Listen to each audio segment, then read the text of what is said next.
Okay, now we're going to put the dowels in this, and the way I do it, so I mark the board. You can see I put like an A down in the corner, then an A down in the corner, so I know I keep the sides matching, and then on the other one I put B and B. So what you do is you use this square. I'm just using this. It's part of a Craig skill saw thing that I had. So I just square it up, get the ends leveled up, and it doesn't have to be exactly the wood dowels, but you want to make sure the ends are lined up. So whenever you mark it, it don't have to be exact measurements. If you just want to put, 4 or 5 down through here, that's all I do. So I do this,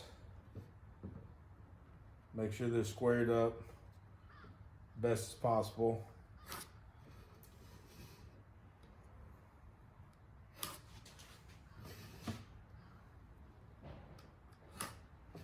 Like that. And then I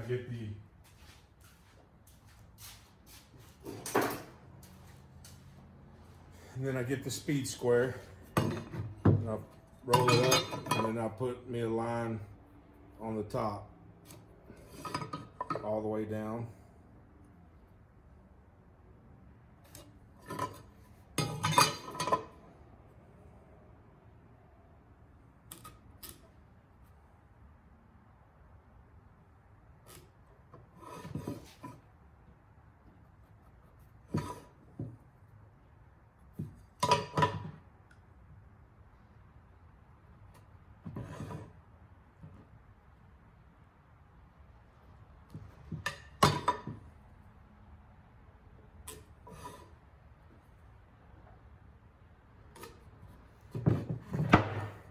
Do the same thing with this one.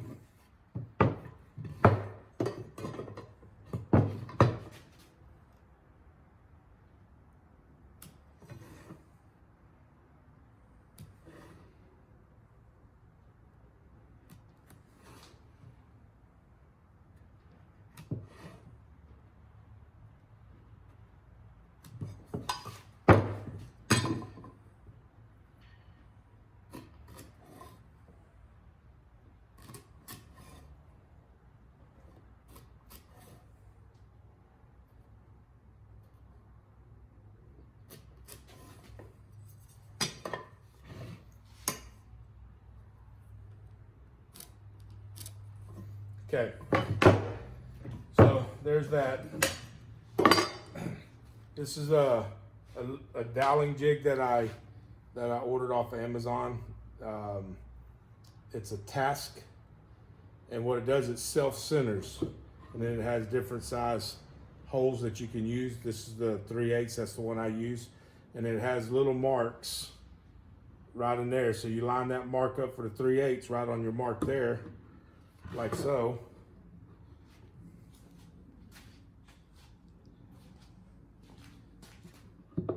You just look down in there, line your mark up, and then when you tighten it up, it automatically sets that in the center. Now, as far as your depth goes, you can, you can measure and see what your depth is here, and then you want to go however far down you want to make your dowel rods. So I made a little doweling jig. All this is a 2x4, and I drilled a hole through it, and then you insert the dowel in there, and then you cut it for that size dowel, or you cut it there for that size dowel, or vice versa.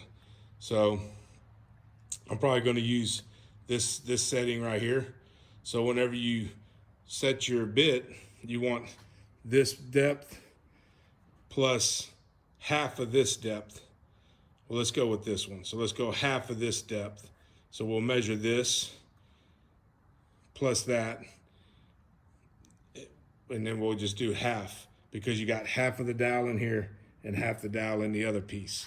So that's why you just want half. You want half of this right here. Okay. So we got our mark lined up right there. You go down. Right there.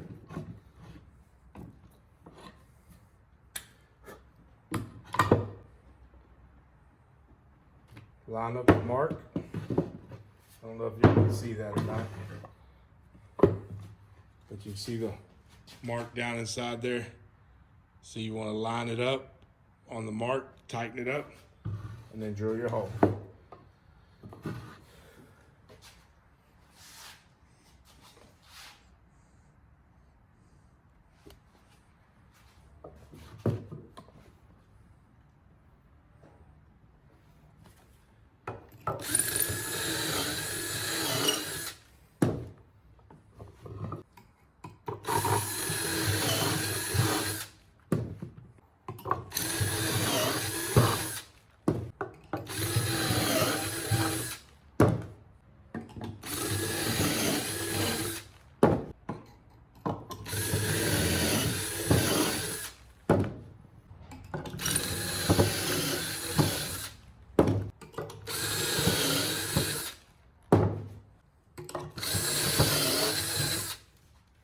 Okay.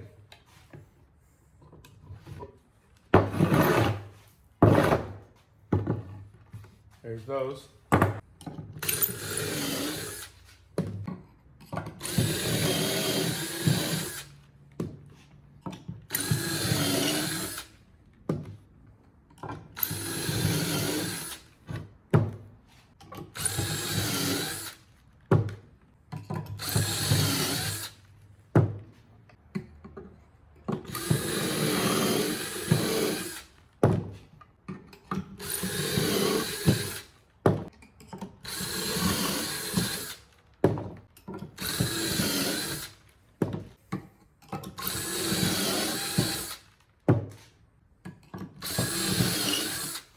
Okay, so now that we got those, you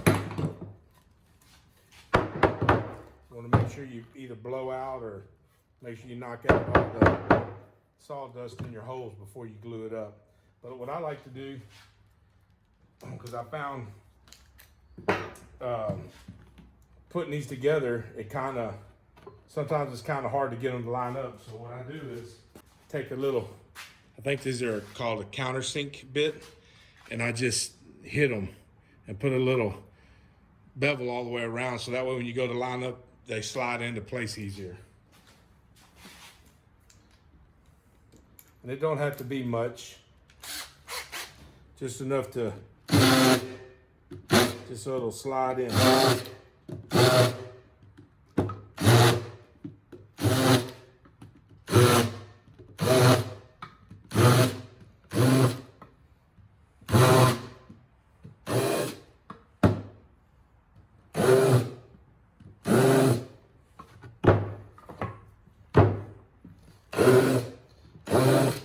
When glue gets all glue gets in there, it'll give a little bit more of a seal, I think, but I'm not real sure. There we go. So that way when you put the dowels in there and then you go to put it together, you know, sometimes trying to get them all lined up is a pain in the butt. So that actually helps me out a lot. So after this, now we're to the point to where we got to sand everything. I'm probably not going to show that on camera. We'll get everything sand and then apply some stain. I might show a little bit of the staining. It's a real quick process. All we do is we just put a coat on it, let it sit for 5 or 10 minutes, then we go back and wipe it off. And like I said, it's not the final coat. If you need to put more, you can put more together once you put more on it once you get it together. It just, on the first one, we made the pieces, like we made this back and then we stained it, and you could tell it was hard to get in certain places. So once you stain everything, it gets in all the little joints and everything. It just works out a lot better. So then plus then after you put it together, and then you got to, you know, pocket hole it, and then you put plugs in all those, and plugs in different spots. So you put a little more stain on that, and it just to me, it just seems to come out better. So I'm just going to stop it right there. Then we're going to get the sanding done, stained. Then I'll, probably show a little bit of that. And then definitely I'll show when we go to start putting this pieces together and stuff like that. The glue up. All right, I'll get back with you in a minute.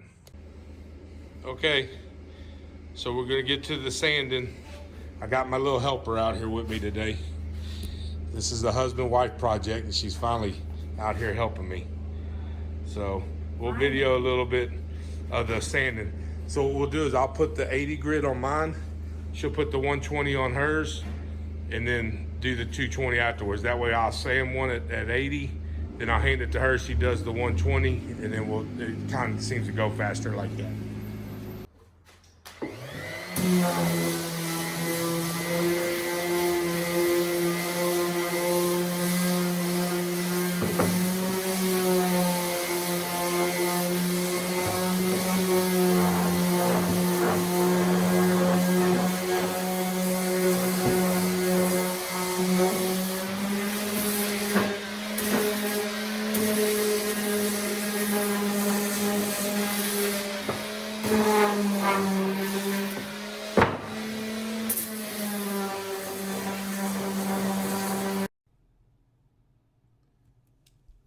Okay, right here in this part, I got it sped up a little bit because it's a lot of sanding. So I'm making sure that I hit the sand, hit the 2x6s, 2x4s, and the 4x4s all with the 80 grit. And then my wife will take over on the one when I get done. She'll do the 120 grit. And then after that, then we'll go back and do the 220 grit. So it don't have to be perfect. It's not like furniture that you put in your house. It's patio furniture. It's outside. I think all the research that I've done, every year you're supposed to touch it up. If it's out in the sun, for sure. I'm hoping mine being underneath the patio won't mess up that bad, or the coating won't deteriorate as bad. But you got to touch it up and maybe do a light sand on it and put a new coat of urethane. That's what we finished these with. So I'm going to let you watch the sanding process a little bit more, and I think I'm going to speed it up even faster to get through this part. So let's find out how quick we can get through this.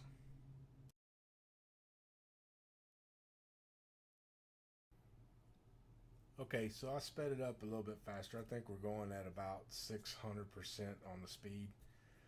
One thing I wanted to touch while this is going on, after watching quite a few videos on YouTube, I see where everybody talks about dust collection and stuff like that. I know I need to get some dust collection on our little sanders, but we are wearing masks, and I didn't think it'd be that big of a deal. But the more that I watch videos on woodworking and doing this kind of stuff, people say that actually the hobbyist, when they're doing work at home and stuff like that and don't use proper PPE, that it affects them a lot greater than like at a true shop that does woodworking and everything. Right there at this point, you can see where I got some of that splintered on that handle part, so I just took the razor knife and cut it down, and then she was wanting to put some wood putty in there, but I was like, nah, we'll just sand it. We'll put that part on the bottom. So that's what we did. We just put that part on the bottom. You can see me, I'm cutting the splinter off a little bit more, and it's a little bit of gouge in there, but it's not the end of the world. Like I said, it keeps saying it's patio furniture, so let's just treat it as what it is. It's not fine furniture for in the house. I know I keep saying that. But back to what I was talking about the respirator. So I'm real bad about when I worked construction for 31 years. I was real big. I'm right there showing that where I gouged it out with the sander a little bit, but it'll be okay. But when I worked construction for 31 years, it definitely, PPE, safety, and everything was a big part of my life and my job. And I seem to I try to carry it over at home, but sometimes I don't. Like when I'm out weed eating or mowing or something like that, I'll wear safety glasses, and you'll see me every now and then. I'll put on my safety glasses. Now, when I'm over there welding and grinding, I'm always wearing safety glasses, face shields, earplugs, stuff like that. But I never really thought about the dust from sanding, and man, this it does, especially when you get into the finer sandpaper like the 220 and the 120 and the 220 on up. It really gets to be fine, fine dust. So we're both wearing the dust mask, and I don't remember the name of them.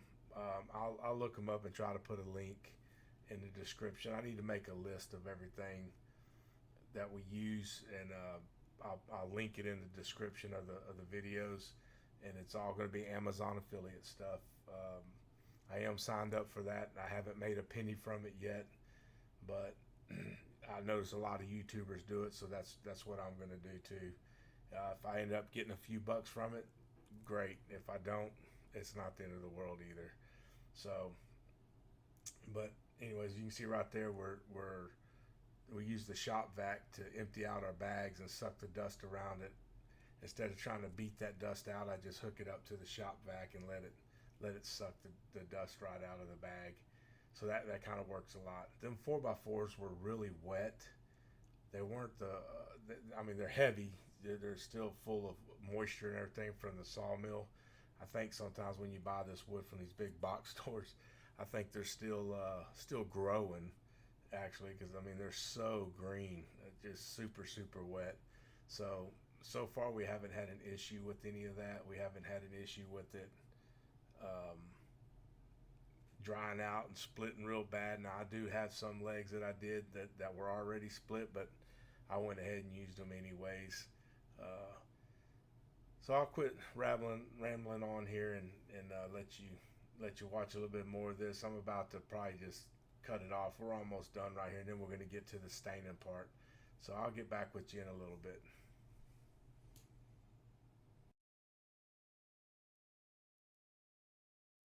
Okay, we got all the sanding done. So we did the 60 or 80, 110, 120. Once again, it's construction grade wood. It's not a real expensive grade of wood. It's not going to be perfect, but it's patio furniture, and it really comes out nice in my opinion.